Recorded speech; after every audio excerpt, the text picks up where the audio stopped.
अस्सलाम gentleman, welcome to Leo MBBS lectures. अच्छा, अभी हम जो है ना जनरल एम्ब्रियोलॉजी पढ़ रहे हैं। अच्छा, अभी तक हमने क्या क्या पढ़ा है मैं आपको बता देता हूँ कि हमने गैमेटोजेनेसिस को कम्प्लीटली डिस्कस कर दिया, ठीक है। एंड साथ में हमने first week of human development, second week of human development and third week of human development को भी डिटेल में डिस्कस कर दिया है, ठीक है। उसके बाद हमने लास्ट लेक्चर में basically fourth week to eighth week of human development को डिस्कस किया था, जिसको हमने नाम दिया था पीरियड ऑफ ऑर्गेनोजेनेसिस, ठीक है। So that was very important time period, ठीक है। इसके जो भी की इवेंट्स से हमने वो सारे डिटेल में डिस्कस किए थे, ठीक है। एंड आज जो हमने टॉपिक डिस्कस करना है that is fetal period. And आपको पता है कि फीटल पीरियड बेसिकली स्टार्ट होता है 9th वीक से लेकर 38th वीक तक, ठीक है। जो फीटल पीरियड है वो बेसिकली 9th वीक से 38 वीक तक स्टार्ट होता है, ठीक है। एंड यू कैन से ये जो पीरियड है basically up to the birth या अप टू द पार्चुलेशन ये प्रोसेस चलता है, फीटल पीरियड चलता है, ठीक है। तो आज हम जो है ना इस प्रोसेस को, इस पीरियड को बिल्कुल डिटेल में पढ़ने वाले हैं, ठीक है। लेकिन इससे पहले जो लास्ट लेक्चर के अंदर हमने 4th to 8th week of development को पढ़ा था, हम उन वीक्स के थोड़े से की इवेंट्स देख लेते हैं, ठीक है, फॉर अ रिकैप पर्पस, ताकि सारी इवेंट्स आपको एक सिक्वेंशियल मैनर में समझ आ जाए, ठीक है। Then after we are moving to the 9th to 38th week of human development which is known as fetal period, ठीक है। So let's go to the revision first. अच्छा, सबसे पहले हम डिस्कस करते हैं about fourth week of human development. अच्छा, जो 4th to 8th week of human development था, इसको हमने नाम दिया था लास्ट लेक्चर में that is period of organogenesis, ठीक है। कि ये वो पीरियड है जिसमें हमारे बॉडी के जो मेजर ऑर्गन्स हैं, मेजर स्ट्रक्चर्स हैं, उनकी फॉर्मेशन होती है, ठीक है। So 4th to 8th week of human development is known as period of organogenesis. अच्छा, अभी हम देखते हैं कि 4th वीक के अंदर कौन से इवेंट्स हुए थे जो हमने लास्ट लेक्चर में डिटेल में डिस्कस किए थे। अच्छा, 4th इवेंट में सबसे पहले हमारा जो न्यूरल ट्यूब है ना वो क्लोज़ हो जाता है। अच्छा, आपको पता है कि न्यूरल ट्यूब बेसिकली बनता है बाय द प्रोसेस ऑफ न्यूरुलेशन, ठीक है। थर्ड वीक के अंदर जब न्यूरुलेशन का प्रोसेस हुआ था, इसकी वजह से न्यूरल ट्यूब बनता है। अच्छा, न्यूरल ट्यूब से आगे क्या बनता है, हमारा ब्रेन एंड स्पाइनल कॉर्ड बनता है, ठीक है। इस न्यूरल ट्यूब के अंदर बेसिकली दो पोल्स होते हैं जिनको हम बोलते हैं न्यूरोपोल्स, ठीक है। एक होता है सेफेलिक न्यूरोपोल जो हेड वाले पोर्शन के करीब होता है, एंड दूसरा होता है कार्डल न्यूरोपोल, ठीक है। तो ये जो न्यूरल पोल्स होते हैं ना, इनका क्लोजर होना बहुत इंपॉर्टेंट होता है। तो इनका जो क्लोजर है यह basically 4th week of human development में हो जाता है। अगर न्यूरल पोर्ट्स का क्लोजर नहीं होता, this is called as spina bifida या anencephaly which is a disorder, ठीक है। बट ये नॉर्मली ये क्लोजर हो जाता है in the 4th week of human development. अच्छा, फोर्थ वीक के अंदर दूसरा इवेंट ये होता है कि हमारे जो फेरेंजल आर्चेस हैं इनकी फॉर्मेशन होती है, ठीक है। फेरेंजल आर्चेस की फॉर्मेशन होती है एंड फेरेंजल आर्चेस से हमारी जो फेशियल, नेक एंड थ्रोट से रिलेटेड जितनी भी स्ट्रक्चर्स हैं इनकी फॉर्मेशन होती है फ्रॉम फेरेंजल आर्चेस। अच्छा, 4th वीक में तकरीबन 2 पेयर्स ऑफ फेरेंजल आर्चेस बनते हैं, ये चीज़ हमने लास्ट लेक्चर में डिस्कस की थी। अच्छा, उसके बाद 4th वीक के अंदर एक इंपॉर्टेंट प्रोसेस स्टार्ट होता है that is known as hemopoiesis, you can say that hematopoiesis. आप इसको whatever you pronounce it, इसका मतलब सेम होता है। आप हीमोपोइसिस भी बोल सकते हो, हेमेटोपोइसिस भी बोल सकते हो। अच्छा, इसमें क्या होता है कि हमारे जो ब्लड सेल्स होते हैं ना इनकी फॉर्मेशन होती है। तो जो ब्लड सेल्स की फॉर्मेशन है यह बेसिकली 4th वीक से स्टार्ट होती है। अच्छा, मैंने आपको बताया था कि जो हमारा जो हीमेटोपोइसिस या हीमोपोइसिस वाला प्रोसेस है ये बेसिकली 4th वीक में स्टार्ट होता है इन दी यॉर्क सैक में ये स्टार्ट होता है। यॉर्क सैक में क्यों? क्योंकि यॉर्क सैक के अंदर बेसिकली मेसेनकाइमल सेल्स होते हैं। वो मेसेनकाइमल सेल्स आगे जाके हेमेंजियोब्लास्ट में कन्वर्ट होते हैं एंड हेमेंजियोब्लास्ट से हमारे ब्लड सेल्स एंड साथ में you can say blood vessels वगैरह की फॉर्मेशन होती है, ठीक है। इट मीन्स दैट कि ब्लड सेल्स की formation means hematopoiesis basically 4th week में स्टार्ट होती है। इन किस में होती है? यॉर्क सैक में। अच्छा, लेटर ऑन जो वीक्स होते हैं ना इसमें हमारी हेमेटोपोइसिस फिर ट्रांसफ़र हो जाती है लिवर में, स्प्लीन में, एंड जो अल्टीमेट साइट होती है हमारी you can say blood cell production की that is bone marrow. Means के अडल्ट के अंदर जो ब्लड सेल्स बनते हैं वो बेसिकली बोन मेरो के अंदर बनते हैं, ठीक है। अच्छा, उसके बाद 4th वीक के अंदर एक और इवेंट ये होता है कि हमारे जो ऑप्टिक प्लेकॉर्ड्स हैं एंड लेंस प्लेकोड से इनकी फॉर्मेशन होती है। अच्छा, ओटिक प्लेकोड से हमारा इंटरनल ईयर बनता है, लेंस प्लेकोड से हमारा यू कैन से लेंसेस ऑफ आइज़ बनती हैं। अच्छा, उसके बाद 4th वीक के अंदर लिम्ब बड्स अपीयर होते हैं। लिम्ब के जो बड्स होते हैं इन the form of swelling, in the form of condensation, ये लिम्ब बड्स अपीयर होते हैं। अच्छा, उसके बाद 4th वीक के अंदर हमारा जो स्टमक है इसकी डेवलपमेंट इनिशिएट होती है, साथ में एसोफेगस की, लिवर की एंड साथ में लंग्स की, इनकी जो यू कैन से बडिंग स्टार्ट होती है, डेवलपमेंट स्टार्ट होती है। अच्छा, नाउ वी आर डिस्कसिंग के 5th week of human development में कौन कौन से की इवेंट्स होते हैं। अच्छा, सबसे पहले जो हमारा हेड एंड ब्रेन है ये रैपिडली ग्रो करना स्टार्ट करता है हमारे 5th वीक के अंदर। अच्छा, उसके बाद 5th वीक के अंदर हमारे जो लिम्स होते हैं वो लिम्स बेसिकली पैडल शेप्ड हो जाते हैं, क्योंकि इससे पहले जो हमारा 4th वीक था इसमें लिम्ब बड्स बन रही थी ना, अब हमारी जो लिम्स हैं वो बेसिकली पैडल शेप्ड होना स्टार्ट हो जाते हैं। अच्छा, उसके बाद सर्वाइकल साइनसेस की फॉर्मेशन होती है जो बेसिकली हेड एंड नेक से रिलेटेड स्ट्रक्चर्स की फॉर्मेशन करती हैं, एंड हमारा जो स्टमक एंड मिडगट है इसकी फॉर्मेशन होती है। ठीक है, स्टमक फॉर्म होना स्टार्ट होता है एंड साथ में मिडगट में हमारा small intestine and large intestine आ जाता है। तो ये चीज़ आपने लाजमी याद रखनी है कि मिडगट की फॉर्मेशन 5th वीक में स्टार्ट होती है एंड 7th वीक तक हमारा मिडगट कम्प्लीटली बन जाता है। अच्छा, उसके बाद blood vessels and circulatory system की फॉर्मेशन हो जाती है, बिकॉज मैंने आपको बताया था कि 4th वीक के अंदर जब हेमेटोपोइसिस हो रही थी इन यॉर्क सेक, वहाँ पे जो मेसेनकाइमल सेल्स है, मेसेनकाइमल सेल्स जब हेमेंजियोब्लास्ट में डिफरेंशिएट हो रहे थे तो उनमें उनसे ब्लड सेल्स भी बन रहे थे, साथ में ब्लड वेजल्स भी बन रही थी। It means that the process of formation of blood vessels या stuff related to circulatory system that was initiated from 4th week, but ये चीज़ 5th वीक के अंदर बन रही होती है, हमारे blood vessels and circulatory system. अच्छा, उसके बाद हम बात करते हैं 6th week of human development की, कि 6th वीक में क्या होता है। हमारे जो एल्बो एंड रिस्ट है दे आर आइडेंटिफाइबल। अच्छा, क्योंकि हमारे जो लिम्स हैं ये बेसिकली आइडेंटिफाइबल हो चुके हैं। ठीक है, मीन्स कि हमारे जो लिम्स है वो पैडल शेप में आ चुके हैं। तो 6th वीक के अंदर हम you can identify your elbow as well as your wrist. Okay, अच्छा, 6th वीक के अंदर फिर हमारा जो ना डिजिटल रेज एक्सपोज होते हैं। अच्छा, डिजिटल रेज बेसिकली क्या होती है, दीज आर मेसेनकाइमल कंडेंसेशंस। ठीक है, अच्छा, मैंने आपको इनका डायग्राम भी आपको दिखाया था कि डिजिटल रेज बेसिकली एक आउटलाइंस क्रिएट करते हैं एंड उस आउटलाइन से हमें ये पता चलता है कि किस फेलेंजेस ने कहाँ पे बनना है। ठीक है, किस मेटाकार्पल ने कहाँ पे बनना है। ये सारी जो आउटलाइंस होती हैं ना in the form of condensations, ये digital rays you can say form करना स्टार्ट करते हैं। तो डिजिटल रेज की formation basically 6th week of human development में होती है। अच्छा, 6th वीक के अंदर और क्या काम होता है, जो हमारा एक्सटर्नल अकस्टिक मिएटस है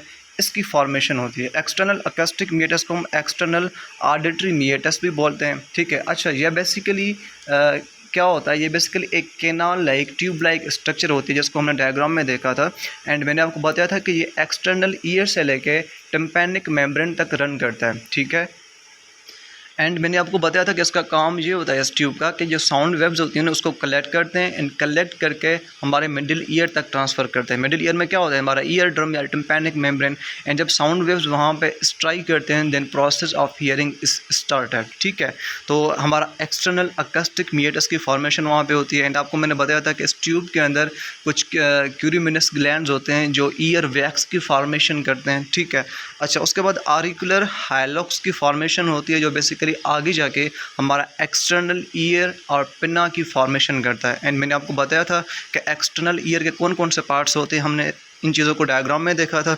helix, anti helix, tragus, anti tragus and lobule. अच्छा, now we are discussing about के 7th week of human development में कौन कौन से की इवेंट्स होते हैं। अच्छा, 6th वीक के अंदर हमारे डिजिटल रेज बने थे ना, 7th वीक में उन डिजिटल रेज के बीच में नोचेस अपीयर होते हैं, नोचेस डेवलप होते हैं, एंड जब नोचेस डेवलप होते हैं तो हमारे जो डिजिट्स होते हैं वो ज़्यादा क्लियर हो जाते हैं। बट एक चीज़ याद रखना कि डिजिट्स की जो ज़्यादा क्लियरेंस होती है वो हमें 8th वीक में नज़र आती है, बट फिर भी as compare to 6th week, 7th week के अंदर हमारे डिजिट्स फिर भी क्लियर होते हैं, क्योंकि बिकॉज 6th वीक में तो सिर्फ डिजिटल रेज बने थे ना, बट यहाँ पे नोचेस की डेवलपमेंट भी हो चुकी है, दैट्स वाई हमारे जो डिजिट्स होते हैं वो कुछ ज़्यादा क्लियर होते हैं। अच्छा, मैंने आपको बताया था कि 5th वीक के अंदर हमारा मिडगट इसकी फॉर्मेशन हो रही थी। ठीक है, अब 7th वीक के अंदर मिडगट की हर्निएशन होती है। अच्छा, मिडगट हर्निएशन में क्या होता है, देखें 7th वीक के अंदर मिडगट हमारा बन जाता है। ठीक है। एंड मैंने आपको बताया था कि एम्ब्रियो के जो सब पार्ट्स होते हैं उनकी डेवलपमेंट का रेट एक जैसा नहीं होता, सबका डिफरेंट होता है। तो जो मिडगट है ना वो बहुत रैपिडली बन रहा होता है एंड हमारा जो एब्डोमेन है वो बहुत स्लोली बन रहा होता है। तो होता क्या है कि जो हमारे जो मिडगट है means small intestine and large intestine वो बेसिकली वहाँ पे रिजाइड नहीं कर सकता। तो फिर क्या होता है कि हमारे जो मिडगट है means small intestine and large intestine वो वहाँ से निकल के अम्बलाइकल कार्ड में आ जाता है and for a temporary purpose, ठीक है। जब तक हमारी एब्डोमिनल कैविटी अच्छे से डेवलप हो जाए तब तक हमारा मिडगट वहाँ पे अम्बलाइकल कार्ड में यूकैन से रिजाइड करता है। अच्छा, फिर तकरीबन 12th वीक से पहले ये इशू रिजॉल्व हो जाता है। It means that 12th week से पहले हमारे जो एब्डोमिनल कैविटी है वो साइज़ में बढ़ जाती है। जब एब्डोमिनल कैविटी बढ़ जाएगी तो हमारा जो मिडगट है ना वो हमारी एब्डोमिनल कैविटी में ट्रांसफ़र हो जाएगा, ठीक है। सो ये तो this process this is known as midgut herniation या जिसको आप बोल सकते हो फिजियोलॉजिकल अम्बलाइकल हर्निएशन। यह बेसिकली 7th वीक के अंदर होता है। अच्छा, हमारे जो फिंगर्स एंड थम्स होते हैं वो डिस्टिंक्ट होते हैं because of development of notches. Okay, हमारा जो यॉक सेक है वो बेसिकली रिड्यूस हो जाता है यॉक स्टॉक में। अच्छा, यॉक सेक तो आपको पता है कि यॉक सेक बेसिकली वो स्ट्रक्चर थी जिसमें हमारा हेमेटोपोइसिस वाला प्रोसेस स्टार्ट हुआ था, ठीक है।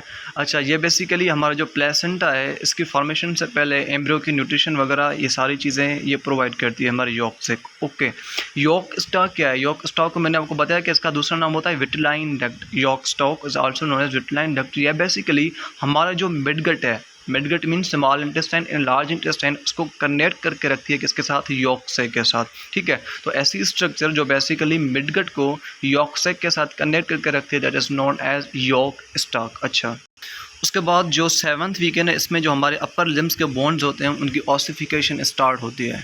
Now we are discussing about कि 8th week of human development में कौन कौन से की इवेंट्स होते हैं। अच्छा, मैंने आपको बताया कि 8th वीक के अंदर हमारे जो फिंगर्स एंड टोज़ होते हैं वो सेपरेटेड हो जाते हैं एंड काफ़ी ज़्यादा प्रोमिनेंट होते हैं बिकॉज 7th वीक के अंदर जब डिजिटल रेज के बीच में नोचेस अपीयर हुए थे दैट्स वाई अब हमारे जो फिंगर्स एंड टोज़ होते हैं वो सेपरेटेड होते हैं, डिस्टिंक्ट होते हैं, ठीक है। अच्छा, 8th वीक के अंदर हमारी बॉडी के अंदर बेसिकली इनिशियल डेज में 8th वीक के इनिशियल डेज में एक स्टबी टेल प्रोड्यूस होता है, फॉर्म होता है एंड स्टबी टेल बेसिकली वो हमारे कॉक्सिजियल बोन के साथ अटैच होता है, ठीक है। तो इनिशियल डेज में वो स्टबी टेल प्रेजेंट होता है, देन लेटर ऑन वो जो टेल होता है वो डिसअपीयर हो जाता है। अच्छा, मैंने आपको एक चीज़ मैंने लास्ट लेक्चर में डिटेल में बताई थी कि एक हमारी एम्ब्रियोनिक स्टेज में ह्यूमन में टेल प्रेजेंट होता है, ठीक है, देन लेटर ऑन वो डिसअपीयर हो जाता है एंड कब डिसअपीयर हो गया? 8th वीक के अंदर। अच्छा, टेल डिसअपीयर तो हो जाता है लेकिन टेल की निशानी जो है ना, टेल की आउटलाइंस, टेल की मार्किंग्स फिर भी हमारी बॉडी में रह जाती हैं। एंड आपसे कोई पूछे कि भाई टेल की कौन सी मार्किंग्स है, कौन सी जगह बॉडी की हमें रिप्रेजेंट करती है कि किसी स्टेज में यहाँ पे टेल प्रेजेंट था, तो हमारा जो बिटवीन द हिप्स जो हमारा डिप्रेशन लाइक एरिया होता है, ठीक है, हमारे बटक्स के अंदर जो डिप्रेशन लाइक एरिया होता है, ठीक है, यह बेसिकली रिप्रेजेंट करता है कि इस जगह पे बेसिकली हमारा टेल प्रेजेंट था, ठीक है। सो स्टबी टेल इनिशियल डेज में प्रेजेंट होता है लेकिन 8th वीक के लास्ट डेज में ये स्टबी टेल बेसिकली डिसअपीयर हो जाएगा। अच्छा, जो आरिकल्स होते हैं, ठीक है, वो अपनी फाइनल अपीयरेंस को अज्यूम कर चुके होते हैं, मीन्स जो एक्सटर्नल ईयर्स होते हैं वो अपनी जो ना मतलब के फाइनल अपीयरेंस में आ जाते हैं। अच्छा, 8th वीक के अंदर there is no sexual difference, you can not identify from your ultrasound के this is a male baby और फीमेल बेबी, क्योंकि जो सेक्सुअल डिफरेंसेस है ना ये हमें तकरीबन 15th to 16th week of human development हमें मतलब पता चल सकता है, ठीक है।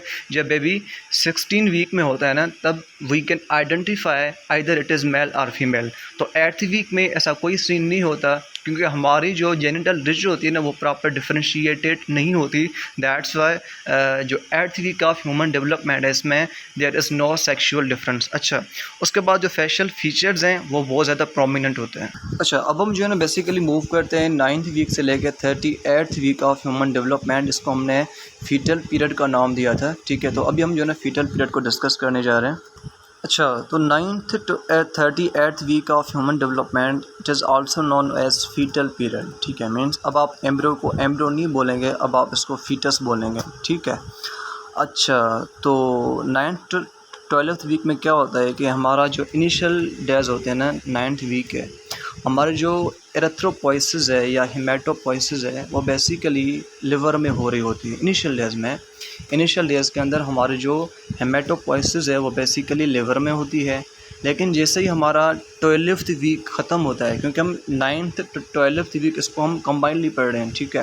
तो initial days of 9th week के अंदर हमारी जो हेमेटोपोइसिस है वो बेसिकली लिवर के अंदर रन कर रही है, ठीक है।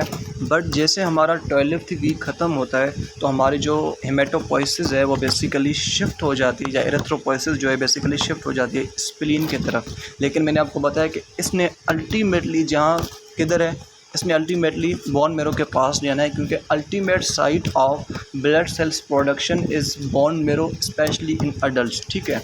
अच्छा, प्राइमरी ऑसिफिकेशन सेंटर्स ये बेसिकली अपीयर्स होते हैं, क्योंकि आपको पता है कि 6th वीक के अंदर ही ये प्रोसेस इनिशिएट हुआ था। मैंने आपको बताया था कि 6th वीक के अंदर जो हमारे अपर लिम्स होते हैं उनकी ऑसिफिकेशन स्टार्ट होती है। तो इट मीन्स दैट कि 9th to 12th वीक के अंदर ये जो ऑसिफिकेशन वाला प्रोसेस है ये बेसिकली कंटिन्यू रहता है, ओके। अच्छा, उसके बाद मैंने आपको बताया कि 8th वीक के अंदर हमारे जो फेशियल फीचर्स होते हैं वो प्रोमिनेंट होते हैं, ठीक है। फेशियल फीचर्स हमारे प्रोमिनेंट होते हैं। हमारा जो फेस है दैट इज़ ब्रॉडर नाउ, ठीक है। 9th to 12th में ये ब्रॉडर हो जाता है। हमारे आइज़ जो होते हैं वो वाइडली सेपरेटेड हो जाते हैं, ठीक है। एंड हमारे ईयर्स जो होते हैं, जो आर्टिकल्स बने वो सेट ऑन हो जाते हैं, मीन्स अपनी फाइनल पोजीशन पे आ जाते हैं, ठीक है। अच्छा, एंड दूसरी बात, जो हमारे लेग्स होते हैं वो शॉर्टर होते हैं एंड हमारे जो थाइज़ होते हैं वो स्मॉलर, मीन्स कि हमारे जो लोअर एक्सट्रीमिटीज़ हैं 9th to 12th वीक में वो अभी तक कुछ छोटी होती हैं। लेकिन हमारी जो अपर लिम्स होती हैं वो अपनी फाइनल लेंथ को अज्यूम कर चुकी होती हैं एट दिस स्टेज। तो ये चीज़ आपने याद रखनी है कि 9th to 12th वीक के अंदर हमारे जो लोअर एक्सट्रीमिटीज़ होती हैं, मीन्स हमारे जो लोअर लिम्स होते हैं उनकी प्रॉपर मैच्योरेशन नहीं होती, ठीक है। लेकिन हमारे जो अपर लिम्स होते हैं दे आर कम्प्लीटली मैच्योर्ड। अच्छा, 9th वीक के अंदर हमारे जो मेल्स एंड फीमेल्स होते हैं उनके जो एक्सटर्नल जेनिटलिया होते हैं वो सिमिलर होते हैं। मैंने आपको बताया कि 8th वीक के अंदर ये चीज़ रिपीट हो रही थी कि 8th वीक के अंदर there was no sexual difference, लेकिन 9th to 12th वीक के अंदर भी there is no sexual difference, ठीक है। इनके जो एक्सटर्नल जेनिटलिया हैं वो सिमिलर हैं। जो गोनेडल रिच थी वो अभी तक सिमिलर है, ठीक है। वो प्रॉपर डिफ्रेंशिएट नहीं हुई, ठीक है। अच्छा, उसके बाद जो एंड ऑफ 12th वीक है इसमें जो हमारे जेनिटलिया है वो मेच्योरिटी पे पहुंचते हैं, but they are not identifiable कि आइदर दीज आर टेस्टिस और ओवरीज। अच्छा, so these things are repeating कि 9th वीक में मेल्स एंड फीमेल्स के जो एक्सटर्नल जेनिटलिया होते हैं वो सिमिलर होते हैं, ठीक है। एंड ऑफ 12th वीक में ये चीज़ आपने याद रखनी है कि 12th वीक की एंड में हमारे जेनिटलिया मेच्योरिटी पे पहुंचते हैं, लेकिन अप टू द 15th और 16th week we can easily identify कि भाई either it is a male और फीमेल फीटस, ठीक है। अच्छा, उसके बाद 9th to 12th वीक के अंदर हमारे बॉडी के अंदर यूरिन की फॉर्मेशन होना स्टार्ट होती है, ठीक है। क्योंकि 9th to 12th वीक के अंदर फीटस के अंदर किडनीज़ बनती हैं जिनको हम बोलते हैं फीटल किडनीज़ या मेटेनोफोर्स बोलते हैं जिसको हम, ठीक है। वो फंक्शनल हो जाते हैं जिसकी वजह से यूरिन की फॉर्मेशन स्टार्ट होती है। तो ये चीज़ आपने लाजमी याद रखनी है कि 9th to 12th week of human development के अंदर यूरिन की फॉर्मेशन स्टार्ट होती है। अच्छा, एंड हमारे जो आईलिड्स होते हैं इनकी फ्यूजन होती है during 12th week. So these are all the events which are occurring between 9th to 12th week of human development। मैं इनको क्विकली फिर से रिवाइज कर रहा हूँ कि मैंने आपको क्या बताया कि 9th to 12th वीक के अंदर क्या होता है कि जो इनिशियल डेज होते हैं 9th वीक में हमारी जो हेमेटोपोइसिस है वो बेसिकली लिवर के अंदर चल रही होती है, ओके। एंड जैसे हमारा 12th वीक ख़त्म होता है, इट मीन्स कि 9 से 12 तक हमारा जो हेमेटोपोइसिस है वो बेसिकली ट्रांसफ़र हो रहा होता है कहाँ पे, स्प्लीन में। Means at the end of 12th week हमारी जो हेमेटोपोइसिस है वो बेसिकली स्प्लीन में होती है, ठीक है। एंड हमारे जो स्केलेटन है उसकी ऑसिफिकेशन हो रही होती है, बिकॉज ऑसिफिकेशन वाला प्रोसेस 6th वीक से स्टार्ट हुआ था, ठीक है। एंड हमारे जो फेशियल फीचर्स है अब वो बहुत ज़्यादा प्रोमिनेंट है। हमारा फेस ब्रॉडर है, जो हमारे आईज़ हैं वो वाइडली सेपरेटेड है, ठीक है। हमारे ईयर्स अपनी पोजीशन पे आ चुके हैं, क्योंकि मैंने आपको बताया था कि 8th वीक के अंदर हमारे फेशियल फीचर्स जो हैं वो प्रोमिनेंट होते हैं। तो 9th to 12th में तो और ज़्यादा हो जाते हैं, ठीक है। And other most important thing is that कि 9th to 12th वीक के अंदर हमारे जो अपर लिम्स होते हैं, अपर लिम्स वो तो कम्प्लीटली डेवलप हो जाते हैं, बट हमारे जो लोअर लिम्स होते हैं वो अभी तक शॉर्टर होते हैं, ठीक है। एंड दूसरी इंपॉर्टेंट चीज़ आपने ये याद रखनी है कि 9th to 12th वीक के अंदर हमारे जो मेल्स एंड फीमेल्स होते हैं उनके जो एक्सटर्नल जेनिटल हैं वो बेसिकली क्या होते हैं, सिमिलर होते हैं, ठीक है। We can not differentiate between male and female fetus. अच्छा, एंड दूसरी बात ये चीज़ भी आपने याद रखनी है कि जब 12th वीक ख़त्म होता है तो जो मेल एंड फीमेल के जेनिटलिया जो होते हैं ना वो अपनी मैच्योरिटी पे पहुंचते हैं। एंड इसी वीक के अंदर एक इंपॉर्टेंट इवेंट जो होता है आपने लाजमी याद रखना है कि 9th 12th वीक के अंदर यूरिन की फॉर्मेशन स्टार्ट होती है। एंड यूरिन की फॉर्मेशन क्यों स्टार्ट होती है, बेसिकली फीटल किडनीज़ बनती हैं, ठीक है, जिनको हम क्या नाम देते हैं, मेटर्निफ्रोज नाम देते हैं। वो फंक्शनल हो जाते हैं जिसकी वजह से 9th to 12th week of human development के अंदर यूरिन की फॉर्मेशन स्टार्ट होती है। एंड दूसरी बात कि जो हमारे आईलिड्स होते हैं उनकी फ्यूजन होती है ड्यूरिंग 12th वीक। अच्छा, now we are discussing about के 13 to 16 week of human development में कौन कौन से इवेंट्स होते हैं। अच्छा, 13 से लेके 16th वीक के अंदर जो की इवेंट्स होते हैं अब हम उनको डिस्कस करते हैं। कि सबसे पहले जो ऑसिफिकेशन ऑफ स्केलेटन है ना, अब वो रैपिड हो जाती है। मीन्स ऑसिफिकेशन तो पहले भी हो रही थी, 6th वीक में स्टार्ट हुई थी, 9th to 12th में भी कंटिन्यू थी, ऑसिफिकेशन हो रही थी।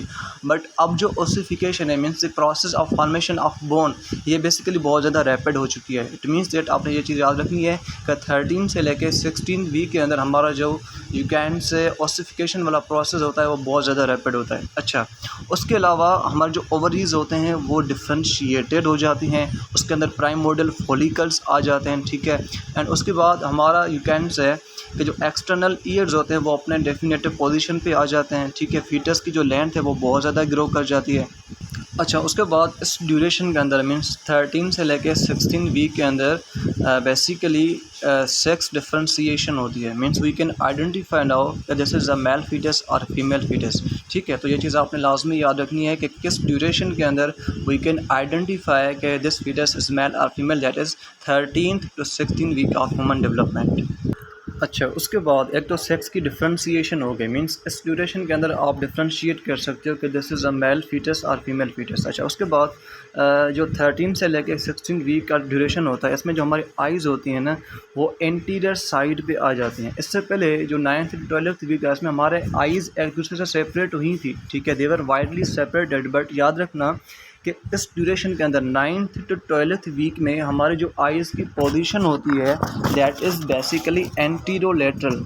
बट 13 से लेके 16 वीक के अंदर हमारी आइज़ जो है ना वो बिल्कुल एंटीरियर साइड पे आ जाती हैं। दैट्स वाई जो फीटस का जो लुक होता है ना that is more human like. ये चीज़ आपने लाजमी याद रखनी है कि हमारी आइज़ बेसिकली प्रेजेंट है एंटीरियर साइड पे rather than anterolateral. Because previous weeks के अंदर हमारी आइज़ प्रेजेंट तो थी but they were present on anterolateral side. That's why जो लुक था फीटस का that was not much more like a human. But अब जब हमारी आइज़ बेसिकली एंटीरियर साइड पे आ गई ना तो अब यू कैन से फीटस का जो लुक है that is more human like. तो आपसे कोई पूछ सकता है कि एक फीटस का लुक बेसिकली ह्यूमन से ज़्यादा रिजनेबल किस ड्यूरेशन में करता है, तो we would say that is 13 to 16 week of human development. अच्छा, सेक्स की डिफ्रेंसीशन कब होती है, 13 से लेकर 16 वीक ऑफ ह्यूमन डेवलपमेंट। अच्छा, उसके बाद इस वीक के अंदर फीटस अपनी मूवमेंट स्टार्ट करता है क्योंकि बेसिकली स्केलेटन बन चुका है ना, रैपिडली स्केलेटन बनता है, लिम्स बनती हैं।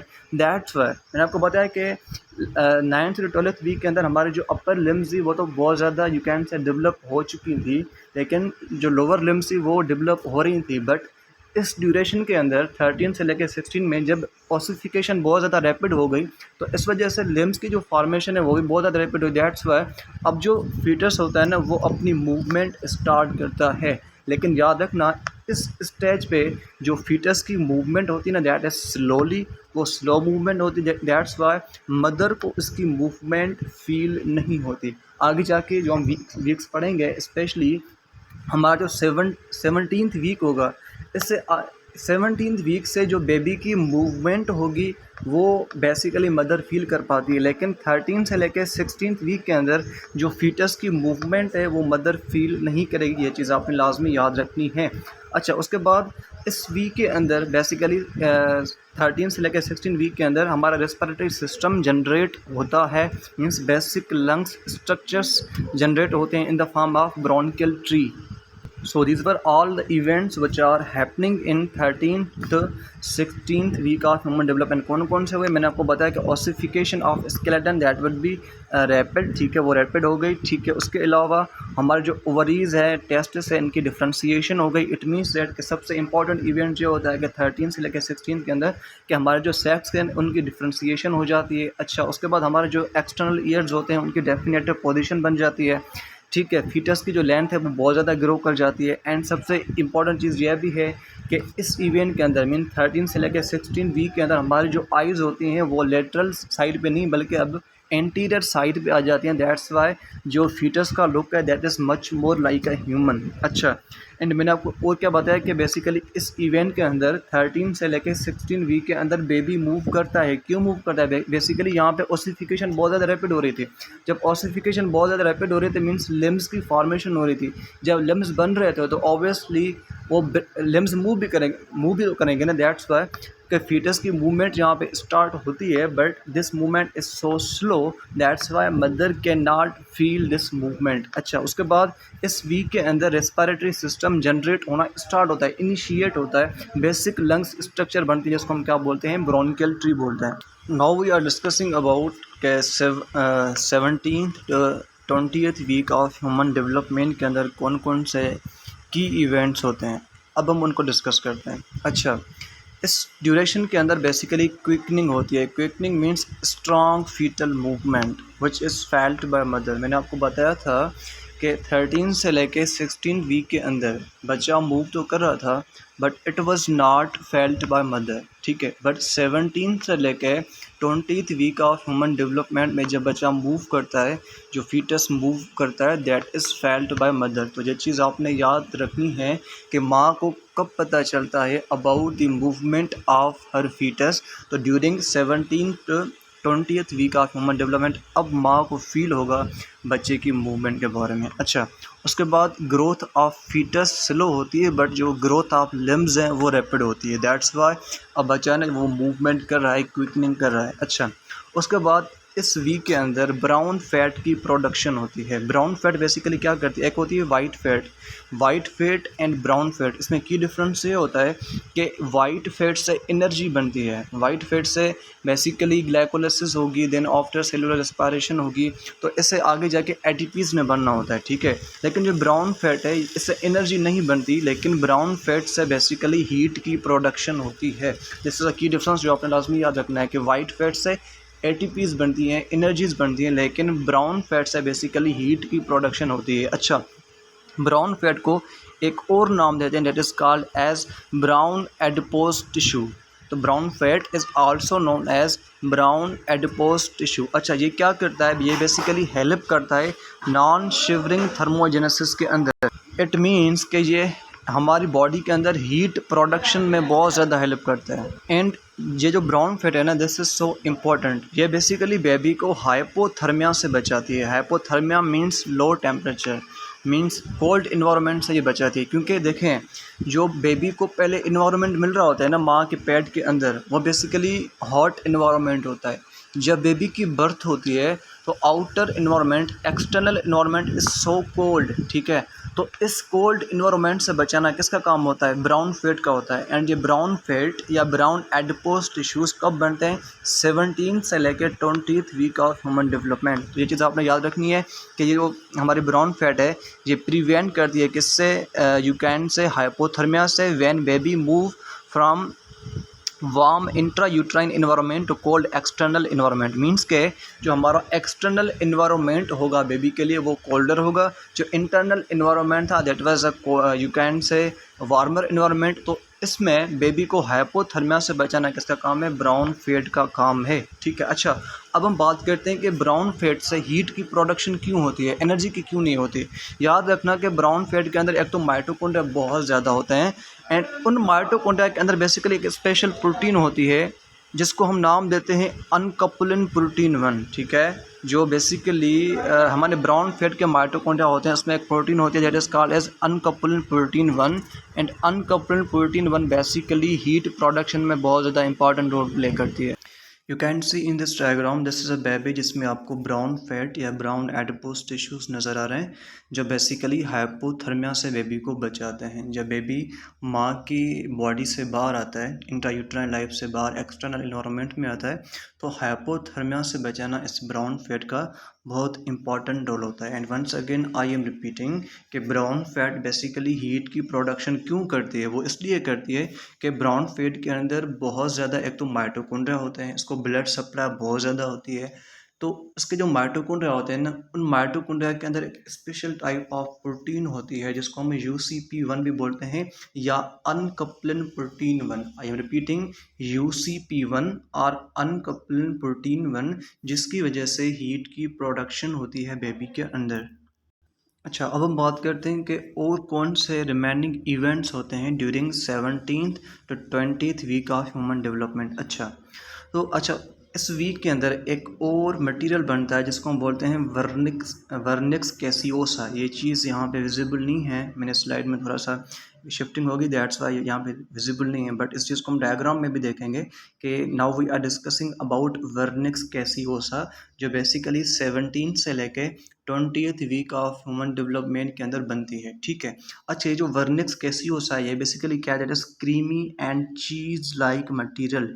ये चीज़ आपने लाजमी याद रखनी है, हम इसको डायग्राम में भी देखेंगे कि जो वर्निक्स कैसियोसा है ये basically creamy and cheese like material होती है जो बेबी के ऊपर होता है। जब आप बच्चा पैदा होता है ना, आप देखोगे कि बच्चे के बाहर एक क्रीम लाइक लेयर होता है। जो क्रीम लाइक लेयर होता है ना, this is called as vernix caseosa. अच्छा, यह बेसिकली क्या है? ये बेसिकली एक फैट की सीक्रेशन है, फैटी सीक्रेशन है। कहाँ से प्रोड्यूस होती है? ये बेसिकली प्रोड्यूस होती है फीटस के सेबेशियस ग्लैंड से, ठीक है। सेबेशियस ग्लैंड से साथ में उसके जो फीटस के जो फाइन हेयर्स होते हैं जिसको हम लेंगो बोलते हैं। Lanugo basically during development means you can say intra uterine life में होते हैं, बट जब डेवलपमेंट कंप्लीट होने को होती है ना, तो ये सारे हेयर्स शेड हो जाते हैं।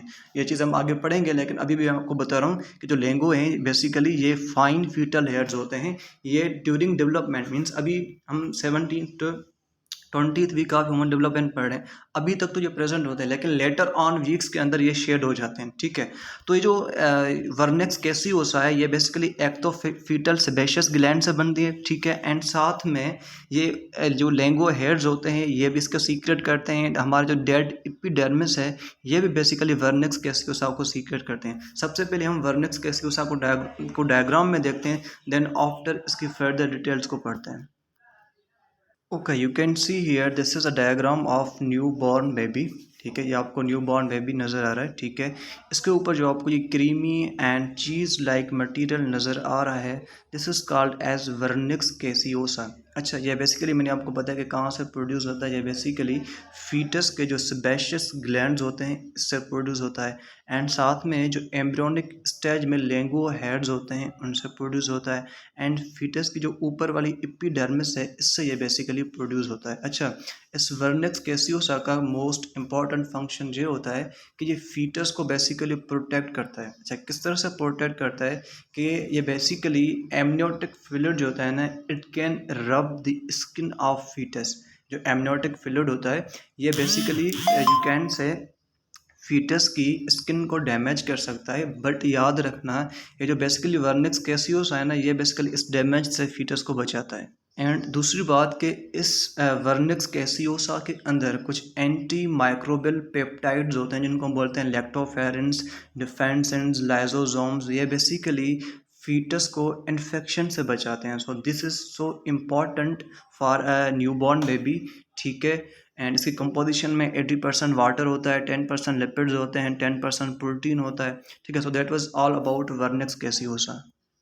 Okay, look at this slide. मैंने आपको बताया कि vernix caseosa this is a creamy cheese like material, ठीक है। This is a fatty secretion, कहाँ से प्रोड्यूस होता है? From fetal sebaceous glands, linguo which is a fine fetal hairs and dead epidermis, and it protect the fetus, ये fetus को protect करता है। इसके कंपोजिशन में क्या होता है कि 80% वाटर होता है, 10% लिपिड्स होते हैं एंड 10% प्रोटीन होती है इस क्रीमी मटेरियल के अंदर। अच्छा, इसका क्या रोल होता है? It act as a barrier against amniotic fluid and prevents the maceration. Maceration means skin damage, means के बेबी को स्किन डैमेज से ये बचाते हैं। अच्छा, एंड दूसरी कि ये बेसिकली जब बेबी की बर्थ होती है ना, उस टाइम लुब्रिकेशन प्रोवाइड करता है। कौन? बेसिकली ये वर्नेक्स गैसियोसा। अच्छा, उसके बाद मैंने आपको बताया कि इसके अंदर कुछ एंटी माइक्रोबियल पेप्टाइड्स होते हैं जिसको हम क्या बोलते हैं? Lactoferrins, defensins, lysosome. ये बेसिकली फीटस को प्रोटेक्ट करते हैं from infection during utero and birth stage, means uterine stage as well as birth stage के दौरान बेबी को या न्यू बॉर्न बेबी को बेसिकली इन्फेक्शन से बचाना, यह भी वर्नेक्स गैसियोसा का रोल है बेसिकली, ठीक है। Okay, you can see here this is a diagram of a newborn baby जिसमें आपको लेंगो हेयर्स नज़र आ रहे हैं। अच्छा, मैंने आपको क्या बताया कि यह बेसिकली हेयर्स फीटल डेवलपमेंट के दौरान बनते हैं, बट लेटर ऑन जो लास्ट वीक्स ऑफ डेवलपमेंट होती है उसमें ये शेड हो जाते हैं। बट अगर कोई बच्चा प्री मेच्योर पैदा होता है तो इसमें बहुत ज़्यादा ये लेंगो हेयर्स विजिबल भी होते हैं। अच्छा, ये क्यों प्रोड्यूस होते हैं? ये basically during you can say intra uterine life baby का एक तो टेम्परेचर मेंटेनेंस में बहुत ज़्यादा रोल प्ले करते हैं एंड साथ में यूट्रस के अंदर बेबी को थोड़ी बहुत प्रोटेक्शन देते हैं। That's why these hairs are produce, and मैंने आपको बताया कि इन हेयर से भी वर्नेक्स कैसियोसा की फॉर्मेशन होती है, ठीक है। एंड ये चीज़ आपने लाजमी याद रखनी है कि ये हेयर्स बेसिकली प्री मैच्योर्स जो बेबी होते हैं, जो मतलब अपनी बर्थ के ड्यूरेशन से पहले पैदा होते हैं, तो इनमें ये ज़्यादा विजिबल होते हैं। अच्छा, that was all about vernix caseosa as well as lanugo hairs. अच्छा, 17th to 20th वीक के अंदर और क्या इवेंट्स होते हैं इनके बारे में हम पढ़ते हैं, ठीक है। अच्छा, इस वीक के अंदर हमारे जो आईब्रोज होते हैं, आई लैशेज होते हैं एंड हेयर्स होते हैं, ये बेसिकली विजिबल हो जाते हैं, ठीक है। एंड बॉडी ऑफ फीटस जो है it is covered with lanugo hairs. Obviously अगर ये वर्निक्स कैसियोसा बन रहा है तो इट मीन्स दैट कि हमारे जो लेंगो हेड्स हैं वो भी प्रेजेंट होंगे, ठीक है। अच्छा, फीटस की जो हार्ट बीट है it can be heard with stethoscope, means के 20th वीक के ड्यूरेशन में आप फीटस की जो हार्ट बीट है उसको सुन सकते हो बाय यूजिंग स्टेथोस्कोप। अच्छा, मैंने आपको बताया था कि जो हार्ट है ना, ये basically 21th day of fertilization, 21st day after fertilization हमारी हार्ट प्रोड्यूस होती है। बट उस टाइम जो हार्ट प्रोड्यूस होती है कौन सी डे पे? 21st डे पे। मैंने आपको ये लास्ट लेक्चर में बताया था। उस टाइम पे जो हार्ट प्रोड्यूस हुई थी उसका साउंड हम नहीं सुन सकते थे बाय यूजिंग स्टेथोस्कोप, ठीक है। बट एट दिस स्टेज जब 17th-20th वीक के अंदर जो हमारी हार्ट डेवलप हो चुकी है तो इसकी साउंड को हम सुन सकते हैं बाय यूजिंग स्टेथोस्कोप। अच्छा, एंड ऑफ 20th वीक में क्या होता है कि हमारे जो टेस्टिस होते हैं ना वो बेसिकली डिसेंड होना स्टार्ट होते हैं फ्रॉम एब्डोमिनल कैविटी, ठीक है। एंड इनका टेस्टिस का जो डिसेंड होना, दिस इज सो इम्पॉर्टेंट। अगर कभी कभी ऐसा होता है रेयर केसेस में किसी बेबी के अंदर ये टेस्टिस यू कैन से नीचे डिसेंड नहीं होते, मतलब नॉर्मली एक होता है, दो नहीं होते, एक होता है। उन पर्सन्स को हम बोलते हैं दीज आर यूनिटेस्टिकुलर पर्सन्स, ठीक है। वो यूनिटेस्टिकुलर्स होते हैं, बट इन दोनों को यू कैन से डिसेंड होना होता है। एंड डिसेंडेंट ऑफ टेस्टिस ये कौन से वीक में होता है? 17th to 20th week of human development के अंदर। अच्छा, अब हम जो है ना इस वीक को थोड़ा सा रिकैप कर देते हैं कि 17th to 20th वीक में कौन कौन से इवेंट्स हुए थे, ठीक है। हम इसको थोड़ा सा फिर से रिवाइज कर लेते हैं। मैंने आपको बताया कि क्विकनिंग जो स्ट्रॉन्ग फीटल मूवमेंट है ये होती है, ब्राउन फैट की प्रोडक्शन होती है, ठीक है। वर्नेक्स कैसियोसा एक क्रीमी मटेरियल होता है, इसकी प्रोडक्शन होती है। लेंगुआ हेड्स प्रोड्यूस होते हैं, ठीक है। उसके अलावा आईब्रोज, आई लैशेज वगैरह ये प्रोड्यूस होते हैं, ठीक है। उसके अलावा हम हार्ट बीट को सुन सकते हैं एंड टेस्टिस की एजुकेंट से डिसेंडेंट होती है। These all things are written here के इस वीक के अंदर क्विकनिंग होती है, मीन्स स्ट्रॉन्ग फीटल मूवमेंट जो बेसिकली मदर को फील हो सकती है, ठीक है। ग्रोथ ऑफ फीटस स्लो होती है बट लिम्स की ग्रोथ ज़्यादा होती है, that's why strong fetal movement is observed. And मैंने आपको बताया कि यहाँ पे ब्राउन फैट की प्रोडक्शन होती है जिसका काम क्या होता है कि हीट को प्रोड्यूस करती है। ब्राउन फैट को हम और क्या नाम देते हैं, it's also called brown adipose tissues. इसका काम क्या होता है, नॉन शिवरिंग थर्मोजेनेसिस में हेल्प करती है, हाइपोथर्मिया से बचाती है किसको, बेबी को। एंड मैंने आपको बताया कि ये हीट को क्यों प्रोड्यूस करती है, इसमें अबंडेंट माइटोकॉन्ड्रिया होते हैं। एंड उन माइटोकॉन्ड्रिया से बेसिकली एक माइटोकॉन्ड्रिया के अंदर एक प्रोटीन होती है that is called as uncoupled protein 1 which helps in heat production, ठीक है। अच्छा, उसके बाद इस वीक के अंदर वर्निक्स कैसियोसा की फॉर्मेशन होती है which is a creamy cheese like material.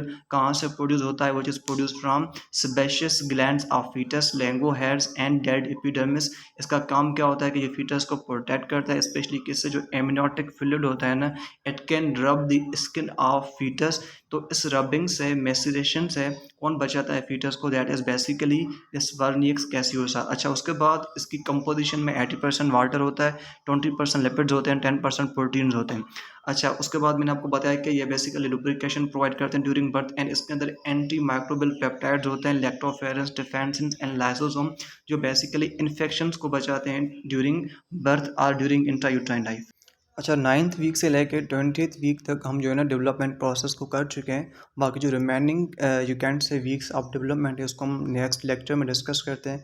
तो तब तक अपना ख्याल रखिएगा। And it is kind request all of you people के kindly subscribe the channel and must like the videos, ठीक है, and share with your friends, ठीक है। थैंक यू, अल्लाह हाफिज़।